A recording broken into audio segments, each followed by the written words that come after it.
மேல தவண்டு போச்சு மறுபடி குளிச்ச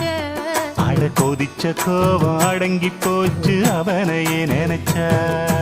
ஊருக்கு தெக்கிட்டு ஒத்தால மரம் அங்கன நிக்கிற ரசம்மா யாருக்கும் சொல்லாம மாமனும் வாராண்டி மயங்கி சொக்குறா பாரம்மா